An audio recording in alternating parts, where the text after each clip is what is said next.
Hello, I'm Rabyd, otherwise known as the Rabyd Atheist, a former pastor turned atheist, now a compassionate anti-theist. Welcome to my channel. Feel free to like or dislike the video as you see fit, so feel free to hit those buttons. Feel free to comment below, and I would appreciate it if you would subscribe to the channel and hit your notification bell for more content as it is released. You're also free to share my videos as much as you like. The purpose of this channel is educational in regards to deconversion and atheist issues, and philosophy, politics, theology, and anything else I can come up with in relationship to those issues. Today is a little bit different video in the fact that I'm going to be doing a little bit of video editing. I'm doing a couple things that I'm normally very uncomfortable with. One is the video editing. I'm doing some splicing in order to present Father Casey's side of things and then present mine. I'm going to try to do it in somewhat of a conversational format. As if I'm having a conversation, reacting to some of the things he said.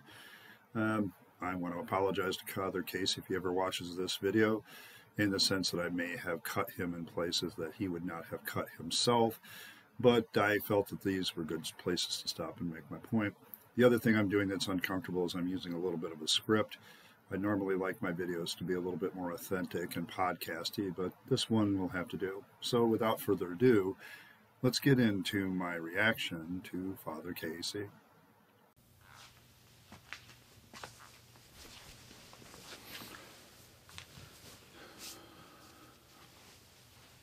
Atheists, thanks for clicking on this video. It means a lot to me, really. I'm a religious guy who's devoted my life to a God you don't believe in, so you're taking a bit of a risk here that I might insult you, make you feel bad about your life, or at the very least, waste your time.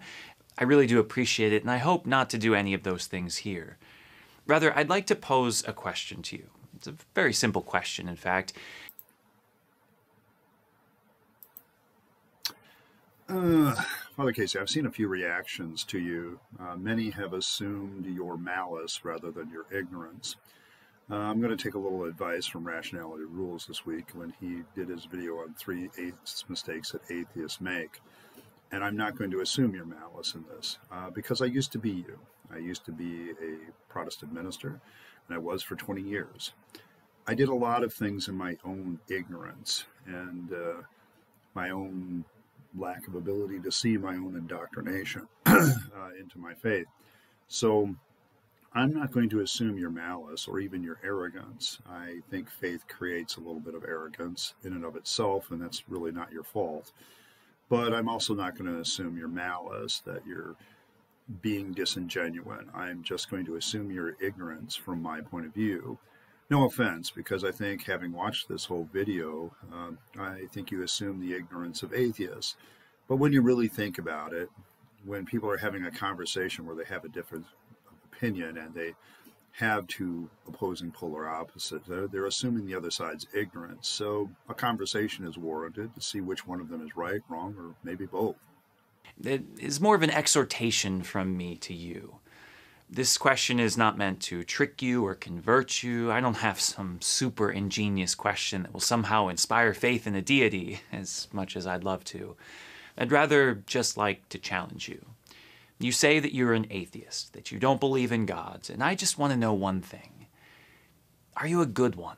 You ask the question, are you a good atheist? This implies two possibilities, morality and aptitude, which I, having watched the rest of the video, know that that's exactly where you're going to go. Out of the gate, though, I'm going to give you a short answer. Yes, on both counts. I'm both a good atheist morally and a good one as far as aptitude. But I'm sure you have more things to say and have some follow-up to clarify and further emphasize what exactly you mean by those questions. So we'll get into that as we go a little bit further in. Are you a good atheist? It's a question that I ask with two things in mind. The first being related to morality. While religion in general, and Christianity in particular, doesn't necessarily make someone a moral person, these ways of life do necessarily demand morality of adherence. There is a particular code of life that one must live. In the case of Catholic Christianity, that code is one of peace and justice, mercy and forgiveness. It's a code that seeks to care for the poor and seek reparations for those who take advantage of the vulnerable.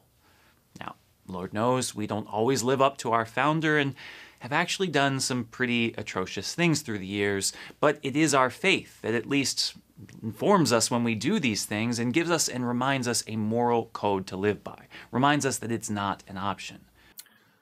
Yes, morality. Yes, I understand your version of morality quite well. I've lived under a civil code as a Protestant minister. In my case, there was the whole scripture alone and faith alone as a Protestant. That was central to all of that, of my belief and my core beliefs and understanding. And when you use the Bible as your source of ethics, there is this belief in love and justice and everything else. That I believed that the Bible alone was my sole source of faith and practice was something that I tried to do on a regular basis. So I very much understand your point of view. My own denomination also had 16 fundamental truths as their central doctrines and numerous position pages on social issues. Like you, I took a typical moral stances on issues based on the Judeo-Christian ethic or whatever else people wanted to call it. And so I understand your part of the ethical equation very, very well. We must strive to be good people. Now, as someone who doesn't have this foundation, who doesn't believe in a God or adhere to a religion, there is no superstructure making this demand on your life, no one telling you how to live in certain situations. Without a belief in an afterlife, there might be a feeling that all the world is futile, so what difference does it make? This, of course, does not need to be the case. I could say a lot about the morality of the Catholic Church at this point, but a lot of other YouTubers have already done that, and quite frankly, I'm not going to assume that you share the morality of the institution that you are in. There are a lot of organizations that people belong to without really thinking about it. All of us belong to some country with its government, and we never consider ourselves to be a part of that, but we are. And I don't know of too many countries or governments that currently exist that haven't committed some form of atrocity. And if you consider yourself a citizen of one of those countries, then you are part of an organization that has done atrocities. So that doesn't really fly with me. I'd rather judge the individual. And so I'm not going to cast any dispersion just because you belong to the Roman Catholic Church. Although I think as an organization, it's done a little bit of more than just a few bad things over the years. But I'm going to sit there and talk to you as an individual, rather. But as to your observation, I would say that you're wrong about there being no moral framework or superstructure for the atheist. Compassion, empathy, as well as survival and human prosperity form a very strong superstructure for human ethics and morality. You'll admit this in a few minutes. I also think the belief in the afterlife does the opposite of what you say. It allows people to put things off to a non-existent tomorrow and ignore the moments that they're in. It causes you, from a moral standpoint, to think that you can always get absolution or forgiveness, when really the person that you should ask that absolution or forgiveness for is not God, but the person that you wronged. I would also say that it allows you to think that God is going to right all the injustices of the world and thus put off justice in the now. And so you can wink at it and wait until later because God's going to make it all right. The afterlife belief also causes people not to appreciate the moments of life as much as they should appreciate them. As an atheist, I appreciate every moment that is significant far more than I ever did as a theist. And I don't need any reward of an afterlife or anything like that to do it. You're always looking for something good in life when you have faith, and you always miss what's good about it. And you often miss exactly why you should be paying attention. Some of the world's greatest humanitarians, some of the most influential figures today promoting peace and justice efforts, are not adherents to a religion, but live morally out of a commitment to humanity, a recognition of our interconnectedness, an acknowledgement that there is something good in itself about loving one another, about sacrifice. And so I ask you, are you a good atheist? Even though there may be no eternal reward or punishment, even though you're free to do whatever you want, do you choose the virtuous path that benefits not only you, but others? Well, I want to thank you for admitting that humanity itself is enough of a moral superstructure to be a good morality. Yes, I do choose to do the morally right thing based on that superstructure. No belief in God or afterlife required. I hope so. The world needs good atheists. Now, of course, the word good points to more than just a sense of morality. It also represents an evaluation of aptitude. When I ask if you're a good atheist, I want to know if you're good at being an atheist. Do you articulate why you don't believe in God in a coherent way, or you just think that religion's dumb, so use logical fallacies? Have you explored the depths of your mind and heart, asking the real questions of life, of death, faith, and reason, seeking to understand what this human life is really about? You just not want to go to church, so this'll do. Now we're on to aptitude. Yes, I think I am good at being an atheist. I spent several years questioning my faith. I analyzed all the supporting great arguments for God's existence, and after a lot of reflection and thoughts on the matter, I concluded that all of them were fallacious or flawed in their premises as far as being verifiable truth. I rejected them as proof of God, and so I have no belief in God because the evidence and arguments are unconvincing. As for the church, I attended church most of my life. I have no desire to do so anymore. Well, maybe with one exception. You might not understand this with your vow of celibacy, but I would like to attend a different kind of church on Sunday mornings. That being the church of making love and cuddling naked while I have a deep conversation as part of the afterglow. That's the church I want to go to regularly. Not there yet, but life goals and all that. Have you read the critical atheist thinkers of history? People like Nietzsche, Sartre, Feuerbach, Heidegger, people who really ask the challenging questions, who pose thoughtful insights of the world. Or just stick with people like Richard Dawkins, people who provide great sound bites for the cause, yippee, but do little to add anything to the world other than strawman arguments and divisiveness. No, I haven't read all the great atheist thinkers of the world. I don't find it necessary to do so, as the issue of atheism is not whether atheists make good arguments in books. It comes down to whether a theist can present a good argument for the proof of God's existence. Atheists assume, like them, that you assume, actually, that atheists need props, like you, for your religion. We do not have a religion, so this is unnecessary. Atheists simply say the evidence is unconvincing. As for the shade on Dawkins, I know he has gone through some recent things that have pissed a few people off because of a few tweets of his, and a lot of those people lead to the left politically, and I won't deny that atheists lead politically to the left. I would submit that those people that have thrown a lot of shade on Dawkins or called him an asshole or whatever else don't really know him as a person and are judging him based on a few tweets rather than his life's work. On free fronts, Dawkins has been outstanding for humanity, and that's something that I'm going to judge him by, based on his life work, not on a few sound bites. His work in genetics is first rate and has led to new scientific understandings of genetics that are invaluable to biology and medicine. His charitable works have done a lot of good. The man gives a lot of money. His many works questioning the value of religion and faith have also caused people to see that religion as a delusion. The God Delusion, for instance, as a book, is not a bunch of soundbite fallacious arguments. It's a really well laid out, orderly argument that points out that religion may very well be a delusional idea, and thus delusion as a psychological condition is very much a part of it. He makes a good case. I judge a man by the content of his whole life. As far as I'm concerned, Dawkins is way ahead on points compared to you or I was when I was a minister, as far as good works and argumentation. He is indeed more than sound bites for the cause. I have personally benefited from his work, but more on that at a moment. Have you read for yourself the works of real theologians, people articulating our beliefs in the best way we know how? Karl Rahner, John Henry Newman, Joseph Ratzinger, Augustine of Hippo, Henri de Lubac? Or do you stick with the simplicity of evangelical pastors from some rural anti-intellectual church? Yes, the real theologians. If I just read the real theologians. Well, I have read some of them.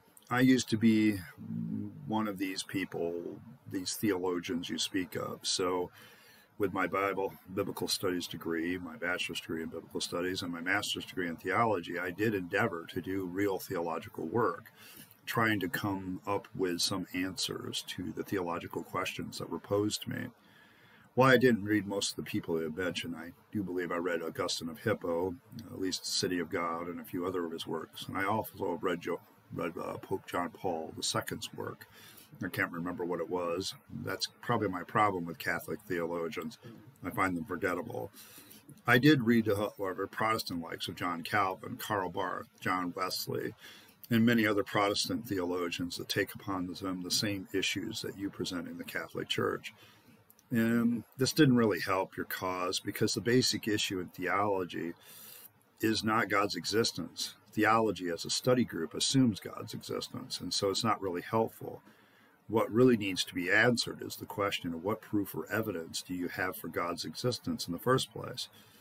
And, theology rarely deals with that issue. It assumes God's existence and tries to justify or reconcile a lot of the attributes and characteristics of God with reality. It doesn't really start with, does God exist most of the time? That's a philosophical question and an evidential question. Also, I have to ask you, why the shade on rural people? People living in the country are not somehow lesser in intelligence or even education. Also, evangelicals, I used to be one, are also not lacking in intelligence. The idea that everything I do is based on some hick preacher preaching somewhere is kind of a really raw assumption on your part. I hate to say it, but there's probably a higher percentage of people of faith living in the country than in the metropolitan city. Just because people are rural evangelicals doesn't mean that they are stupid. Ignorance knows no geography or social class boundaries, and neither does intelligence. The fact is, you can live in a metropolitan city and be very educated and still be ignorant of the key issues, especially involving this matter. I ask all of this not to be accusatory, at least not overly accusatory, but to simply challenge you to go deeper in your thought. Simply declaring yourself an atheist and going about your life isn't enough, just as saying you're a Christian and never reading the Bible wouldn't be enough. Ask more questions. Read more perspectives. Be able to articulate your understanding of the world with logic and reasoning that will actually add something to the world. Because here's the thing. People of faith need you to be good atheists. We do. As a Christian, I don't want you to be a bad atheist with an unexplored mind just regurgitating fallacies. I want you to ask questions that we've never thought to answer. I want you to be so smart that it challenges us to be smarter. As crazy as it sounds, I would much rather you be a good atheist than just an atheist. I always love how people of faith assume the real reason people don't believe is a lack of education, intelligence, or a lack of reasoning. There's a backhanded ad hominem in your words. I hate to break the news to you, but the road to atheism is paved with Bibles and theological works for bricks.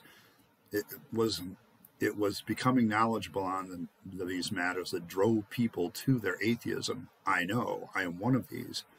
I belong to the Clergy Project, which is only for those ministers who have left the faith and become atheists. It was founded by Richard Dawkins' donation of money.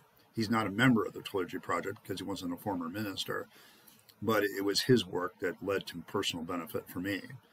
And so, yeah, maybe I'm a little biased about Dawkins, but then again, once again, I don't judge him by a soundbite on Twitter. I judge him by his life's work.